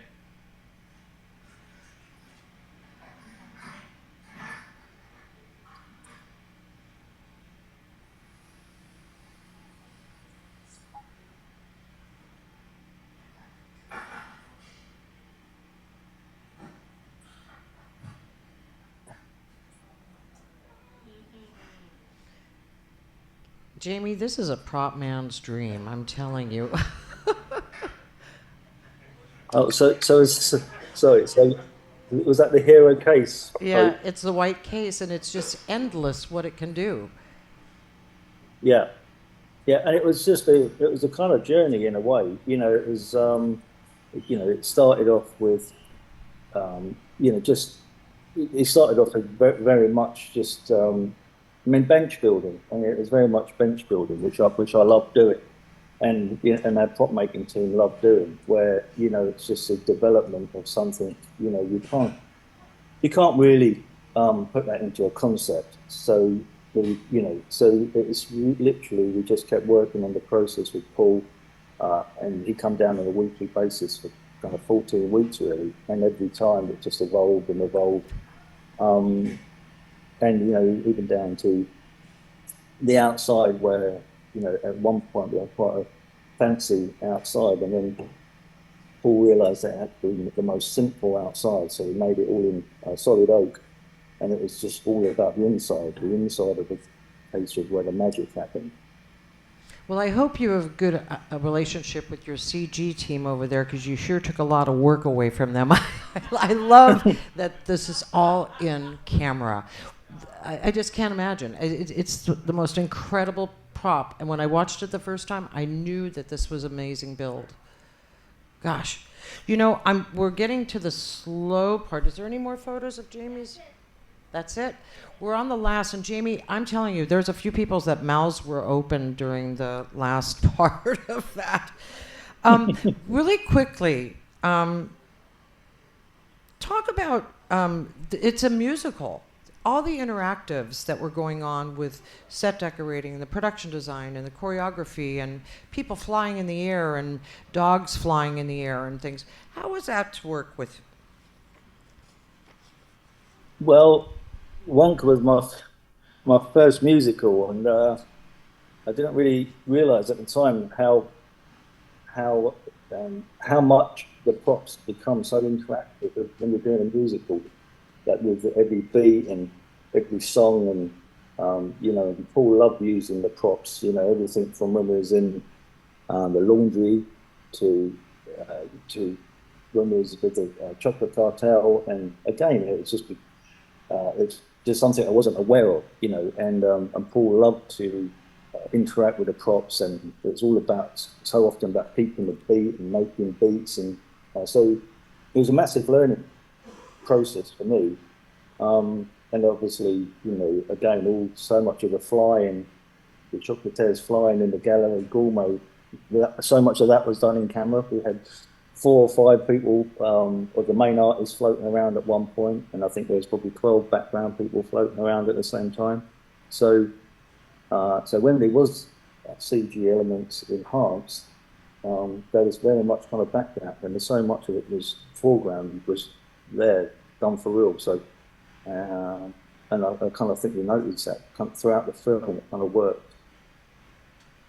Well, I think your work was just stellar on this, and which I would be remiss if I didn't mention the fact that there's a little, like my family, a little nepotism in your family too. Can you discuss the Wilkinson family just briefly before we go into Q&A?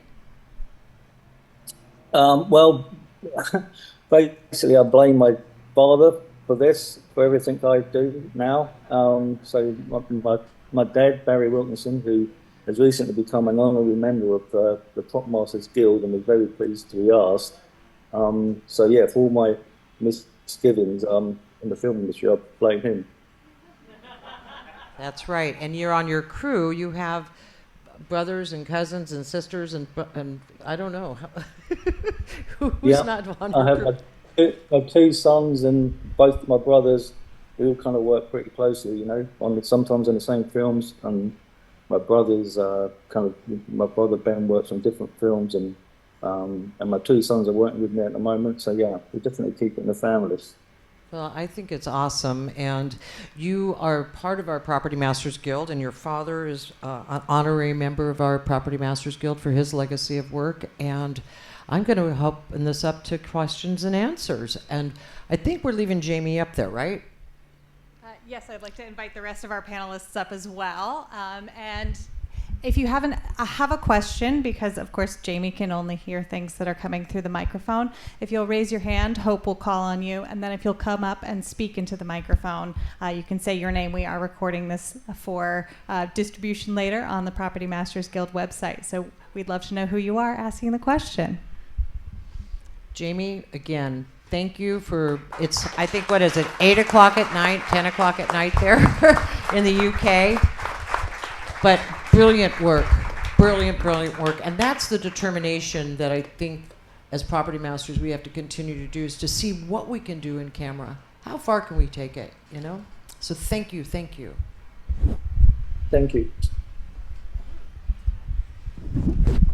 Okay. So now it's your guys' turn. Oh, I have Matt, Jamie, Guillaume, and James. We have some questions out there for some of our panelists today. I will start with a question of how did each of you become property masters? You've all worked on these incredible projects with incredible people. Where did you start? I'm Anna Losby. Okay, I can start. Well, I didn't know I wanted to be a prop master, but I knew I wanted to work in film, and I just started PAing and started like sleeping on people's couches in New York City when I got out of school, and just started working on as many projects as I could, and I kept saying, "Boy, those prop guys, they get to work with the director, the actors, they're always doing stuff with the lighting and gags and each of the actors and costumes and everything. I think that's pretty cool." And I just sort of kept getting into that groove, and that's where I wanted to stay. I just thought that the collaborative effort of it was the thing that appealed to me the most. And we're glad to have you. Jamie, let's go to you next, since you're in the middle. And the question was how you got in the industry. We kind of know from you, but you can touch on it again. Yeah, I remember when I was, a teenager, and my dad used to take myself and my brothers and sister on a Saturday. He used to sneak us into the studio, and he used to walk around his fantastic sets of Labyrinth and so many different films, and I guess that's where it gets into your blood. And then it was years later that at first I pushed against it, and I did antique restoration for a long time and painting restoration. And then eventually I did my first couple of days with my dad, and I think it just gets into your veins, and once it gets into your veins, it doesn't leave. Yeah, I believe that 100%. Guillaume. I started working as a painter for theme parks, and that led to jobs as art department person on independent horror films. I finished my career as a production designer, and that led to Doug Harlocker calling me, and that's what started my prop career. James? Interesting enough, I fell into it. I was going to be a rock star. I was going to be a musician, and that's all I gave a shit about. And then I had a baby on the way. And, when you're 20 years old and you want to provide a better life than you were raised into, you make another choice. And I had my sister, my oldest sister, her husband was a prop master. He's second generation prop master. And she says, I was living up north. She says, come back to LA and we'll get Eric to hire you. His name's Eric Bates. And I'm sure the conversation went something. I love to tell this story just to make him uncomfortable because he's made my whole life uncomfortable. I'm sure it went, this is how I tell everybody. I'm sure that my sister got off the phone, went to her husband and said, my brother just had a baby and he needs a job. I'm not hiring that dipshit, idiot brother of yours. And it's fine, then you can sleep on the couch. And so that's kind of how I tell everybody that I got into the industry, is because my brother-in-law might have had to sleep on the couch. But then, over time, I started seeing what, the creative aspect of it, and I grew to love what we do, much like those who loved it and found a way into it. I accidentally fell into something that I truly love, and kind of what I did growing up in my dad's garage the whole time was, my whole youth was just rip something apart and make it into something else or customize it, or, I couldn't tell you how many times my mom told me, I'll buy you this, but if you take it apart and paint it, and of course I did, as soon as you got it home, it's in 75 different pieces and it's now resembling something different. So I fell into it and then learned to love it, and I can't imagine doing anything else. And now I'm fortunate enough to have, my daughter come work with me, that same person that forced me to change my career path for the better, has gone on to do some things that she'll be a better prop master than I was. Well, there's nothing wrong with generational nepotism in the motion picture business, and especially props. Absolutely. I mean, I got my start from that guy right there. And there's nothing wrong with a daughter or a father leading his daughter into the industry either. Exactly. And I'm really excited for you two because I know what it gave to us. It really gave us a very rich friendship. Made the industry also that much greater for me. I think there was a point where I was like, man, how much longer am I going to do this? And then you kind of reinvent it for yourself a little bit. And then when Kelsey started working with me, it kind of reinvented itself also. And I think we're known as much as a team now in the eyes of producers as, you know, they're not just hiring me. And I'm sure Jamie Wilkinson, that stands the same for you too, with your sons and having them working with you on shows as a team. You've become a team with them. Yeah, absolutely. And I think, you know, the more you work with people, whether they're family or not family, I think the more you'll understand. And, you know, especially with my prop making team as well, you know, every film you go from one film to another, and then you get a stronger unity. And it's the same whether it's friends or family or work colleagues. It's you kind of get a bond the more you work with people. Yep. Well, and your children one day, hopefully too, right? We got some questions out there. Pamela. Oh, I'm so sorry. How about if I just, I'll lean in. I'll lean in. So, gentlemen, I would be very curious, and I think we all would. Tell us about a fantastic prop you either made or you found for your film that didn't make it into the final film. Ooh, good question. Wow. Someone else go first. Think about that one for a minute. Yeah. Well, a few years ago, we did a film called Thor: Love and Thunder with Taika Waititi directing, and we needed this means of conveyance for one of the characters in the film that had to look like a Roman cart from the kart races, and it also had to have some Greek element because the character is Zeus, played by Russell Crowe. And it has to be beautiful and self-powered and gold and it took many meetings and drafting with Taika and I remember he came to the shop one day and I went on this tirade and he stopped me and he said, "Oh look, what's that over there?" And I looked and then he took off running because he was just bored to death by my thing. So it was a long, protracted. We finally nailed it. I was with my family on a weekend, and we went by this Luna Park they have by the Sydney Opera and the bridge, and there was this like haunted house or something, and there was this beautiful thing, this entrance to this attraction that looked like the Georges Méliès moon, you know, the face with the moon. And that must be it. So we presented that to Taika, and that was exactly it. So we made this beautiful cart.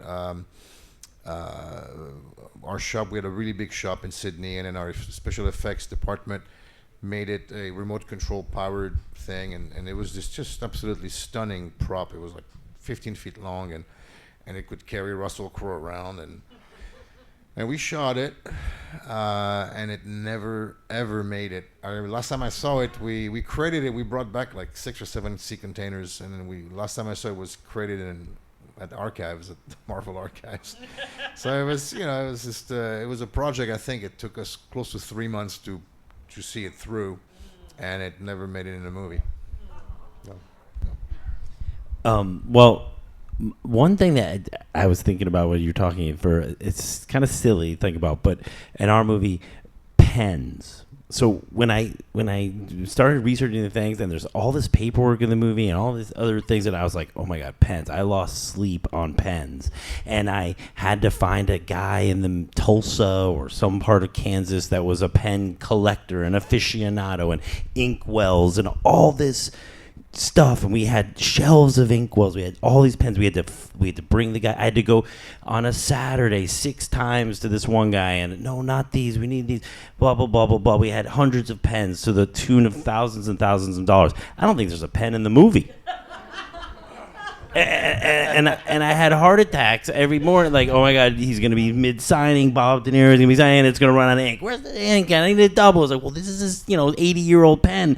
And I had to bribe it from some guy 3.5 hours away in Oklahoma City. So, silly, but that was one thing that all that work, and we'd be setting up the shot, and I'm like, hey, do you think you want a pen for this shot? Anyone want a pen? No? Okay. I have to say that vintage pens are literally the stuff nightmares are made of. It's incredible. There's no winning with those things. It's a lose-lose-lose situation. Our last project we did was that one for us too. It was I mean, we bought hundreds of pens, and they were all the old lever-filled Inkflow. Oh, yeah. Yeah, and you do. It's no joke. You lose just a ton of sleep over. God, do I have the right tip on it? Does it lift it or push? And you just lose so much sleep over it. Yeah. Mine, I would say my probably most extravagant prop that was months and months of work and just a huge cost was a prosthetic deer from a series we did in Pittsburgh, Pennsylvania called American Rust, starring Jeff Daniels. We worked on this deer with creature effects for 3 or 4 months. It had to be able to be drug through the weeds, shouldered by Jeff Daniels, who's in his 60s, 70s now, so we had to make this extremely lightweight.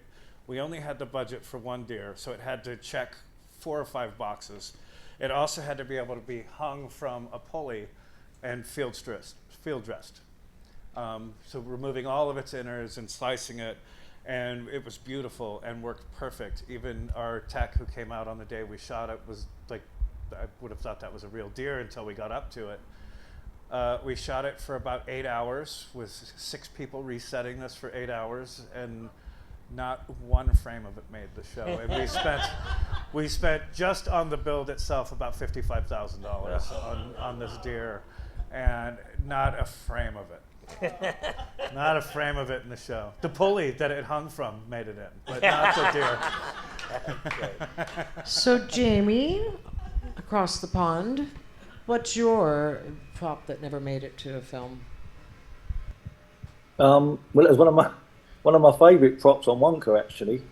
And believe it or not, we did a pretzel enlarging machine. And we did it.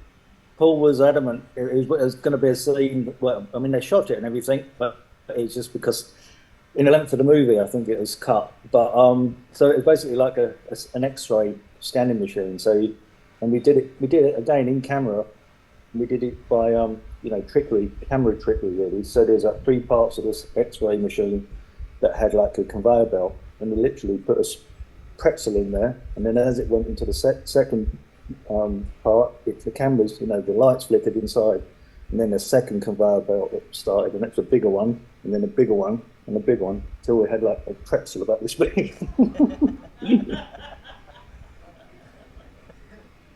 And it never made the movie. Oh. Anybody else got some?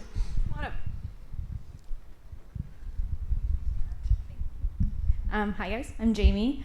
My question is, breaking down a script, what advice would you give an up-and-coming prop master with breaking down scripts, especially large ones that you guys had? You're on the hot seat. I guess so. I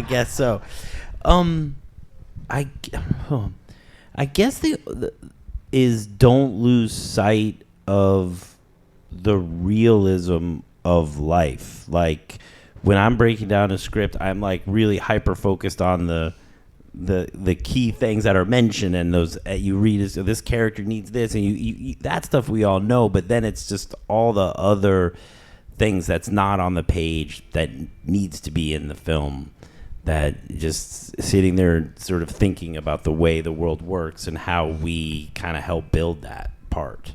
Maybe? Yes, Matt, I tell people all the time, don't just read the black on the script, you got to read the white. Yeah. And the white is background. There's an old adage my dad used to say, the Indians came over the hill, it's an eighth of a page. Yeah. But it's massive. It's horses, it's Indians, it's headdresses, it's bows, arrows, guns, rifles, Americans fighting, the Indians came over the hill. Just remember, and the white part, because they never talk about, the streets in New York are really busy running around with a bakery guy and a this or that. You create that. And also, and I'll shut up, but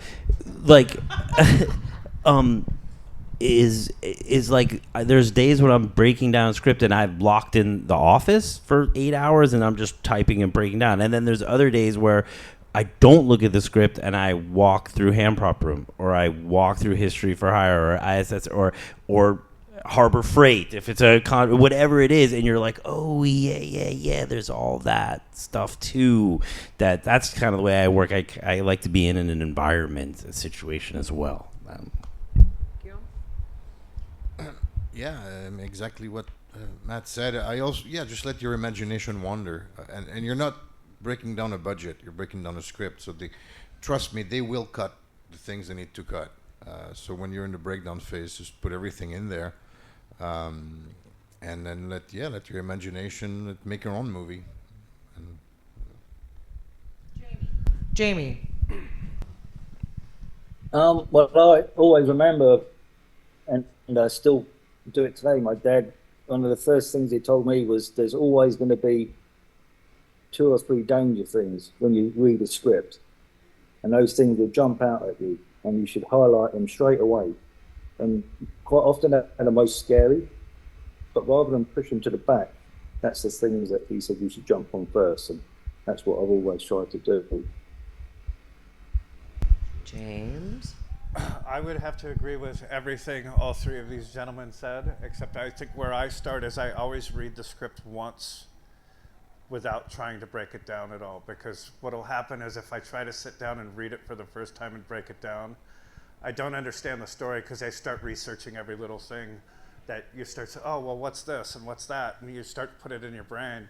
So I always try to read it as just a reader the first time, because I'll do the same thing. If I'm sitting there for 6 hours typing, I'll go wander ISS. And, just like, I want to see this. I want to see what the size of this is. And you start, puzzle piecing things together. So I think it's good to, have it read first, because when I do that walk, I'll see things also that maybe aren't as far along in my breakdown, but I know it's coming up, but it's something that grabs my attention. And it's just, I think the first week or 2 of breaking down any script is a lot of daydreaming and wandering around and puzzle piecing things in your brain to see how things are going to come together. And it helps you to focus, because these days we put everything down on paper too, because you have to present it to the producers. I did a lot of wandering and daydreaming on Killer, because the script was so long and there's so much direction in it. Being one of the longest scripts I've ever propped, it also has the shortest amount of dialogue, which is, I think Fassbender has 20 lines in the whole movie. So there's lots of filler, and with David, he'll see all that stuff. So my approach with Fincher is always, what didn't he think of, or if he thought of it, I better have it, whether he wants it or not, because if he thought of it, he may ask for it. So, you do all these things to kind of trick your brain into keep going with the breakdown. My breakdown on The Killer was 87 pages, which was the longest I've ever had. And it was literally about 6 days of me sitting, reading, typing, highlighting, wandering the building, going outside, and we were fortunate enough that when we were prepping that, we had my daughter's little dog in the prep office. So you'd take her for a walk, or just something to take your brain out of the monotony of page 43, and he's building the rifle again, which is all very cool stuff, but it becomes very mundane when you're just reading and typing. So to get up and wander and let yourself just kind of daydream with what you've been reading and what's so full in your head is very helpful. It to me is more helpful than sitting there and trying to focus on the typing. You have to let the ideas grow a little bit. And if you're just sitting there staring at a computer screen, I think it gets lost. So that would be my answer. Does that mean we're done? We can do a couple more questions. Okay, thank you. Started a little late. Come on up. Hi, I'm Dalton Ibarra. I'm an indie writer-director, so I don't know if I'm allowed in here today, but... it's okay, no. You're a Red Sox fan. You're allowed in here. I'm very curious, in the prep stage, what's best from a collaboration standpoint with you guys and the director. to where you feel like you can still be the artist that you are in your own right, and you don't feel like they're stepping on your toes, but they're still helpful and there for you? Well, I did this movie a long time ago. I think it was called People Like Us, I think, and Alex Katzman he was a writer, big writer, and it was his first director job. And the first day of filming, the whole crew is there, and he said, I just want, and he got like choked up and everything, and he's like, everybody here is a filmmaker, and I just want you all to know that. And that has always stuck with me. It's like, this is a ridiculously crazy business, top to bottom, and none of us are doing this just for a paycheck. There's easier ways to make a living. So I think we all think, and I work best when we're in an environment where everybody's treated like a filmmaker, and it's the fourth grip is deciding a way to do something that's a nuance that I would never pick up on, and and me and my team are trying to do some of that nuance stuff as well. And so that's the stuff that I think is critical, is that everybody's voice, although obviously there's tiers, and that everybody does have a voice, I think is kind of important, and moving the creative process forward. Jamie Wilkinson, 30 seconds, go.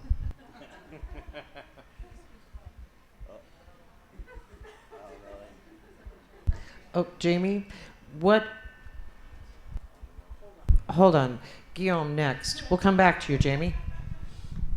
It's absolutely important to collaborate with the director and speak with the director. You can't do it with every director. Some directors have a different way of doing things. I've been fortunate to work with a few. The one I'm working with now, I can just go in his office anytime I want and have a conversation and look at photographs, or he'll draw a little sketch, and off we go. And I agree. I think everyone is a filmmaker. I always joke I could never have a real job. That's all I've ever done since I'm, I think, 18. And I don't mean that in a bad way. It's just it's more than a paycheck. It's super fun, and you get to meet really incredible people that are at least half as nuts as you are for doing it. So. I would agree with both of those statements very, very, very much.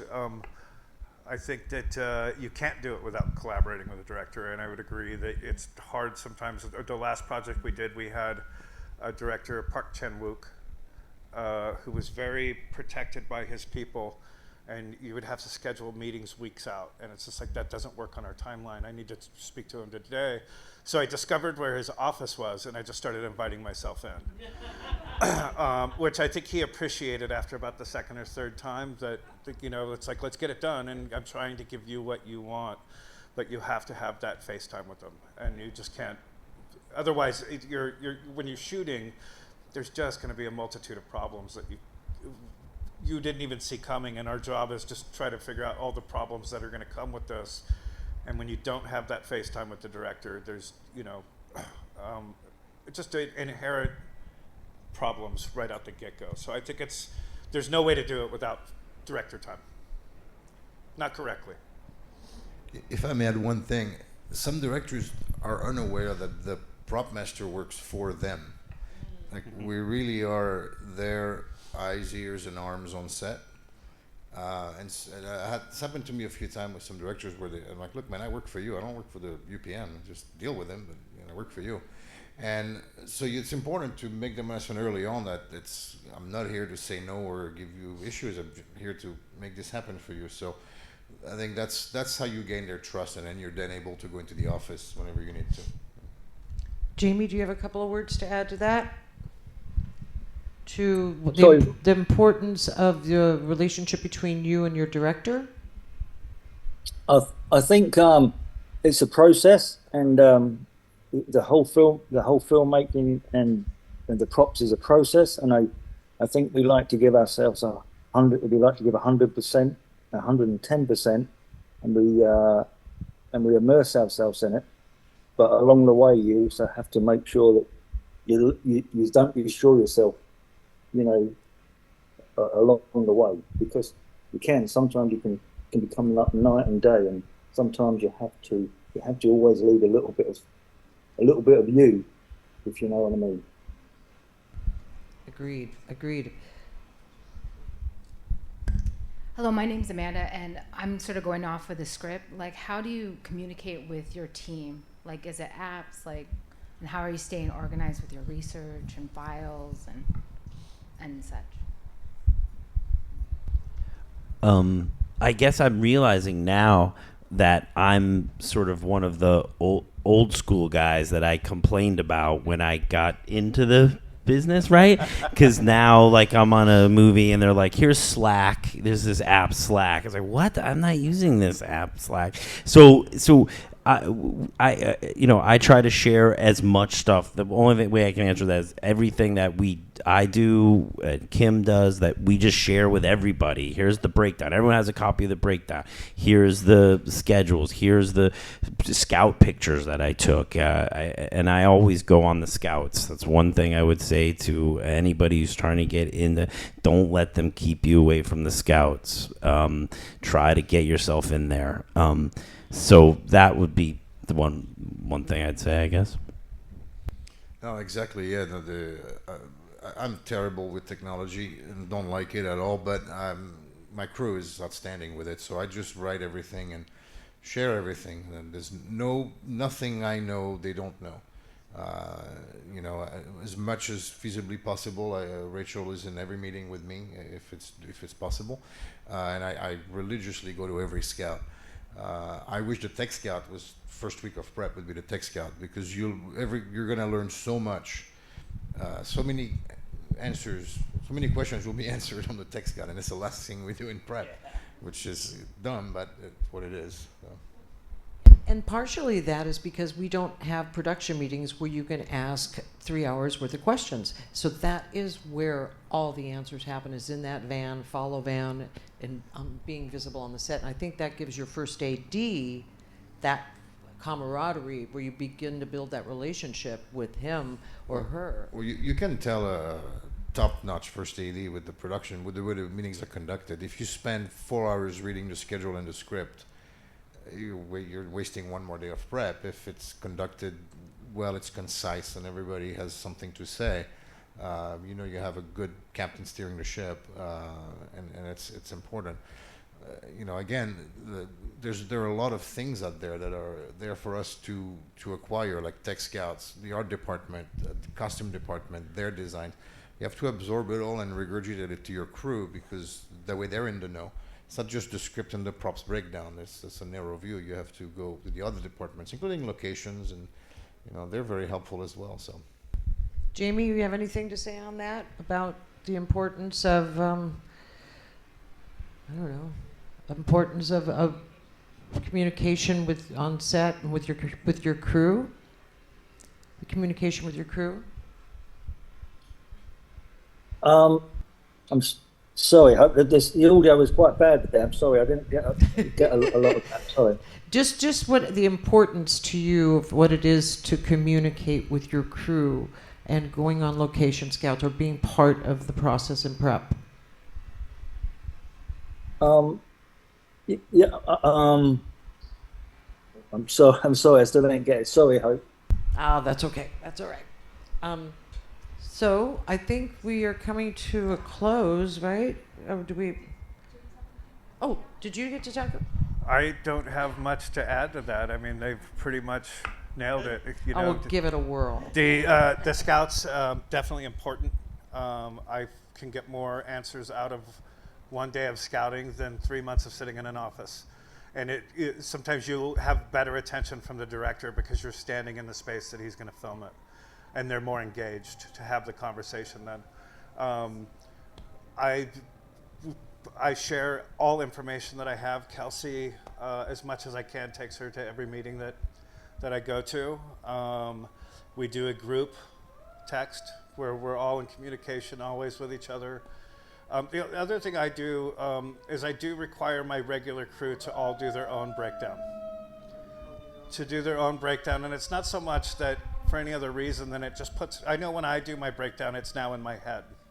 And I only have to refer to it. But if I don't do that breakdown, it's constantly, what was the thing that we need? And so it works for me. So then I just ask my crew to do the same thing. And so they have everything in their head. And you know, when I tell them when you're doing this, if there's anything that sticks out to you, if you have ideas, I collaborate with my crew as well. It's like, you know, we've all had Thanksgiving dinner at Grandma's house, and each grandma does it a little different. So if we're shooting this one and there's something that sticks out to you that adds a level of realism, bring it up to me. You know, let's put it in. Let's do something. And all of those little bits of memories from everybody on the crew eventually start adding a real layer to everything that, you know, I think collaborating within your own crew is very helpful also. Well, I think that concludes our program for today, and we look forward to tomorrow night. And if you haven't seen The Killer, Netflix. If you haven't seen Wonka, you can buy it on Amazon. It's on Max also now. It's on Netflix now? Max. Oh, HBO Max. It's on Max. There you go. Guillaume and Matt will be, I'll be cheering for you tomorrow, because I know, and both of those films are out there readily be able to be seen as well. So thank you all for attendance. I think next year we're going to shoot for this again, and if not, you know, this is a wonderful format for all of us. Thank you for doing this. It was really cool. Thank you for joining us.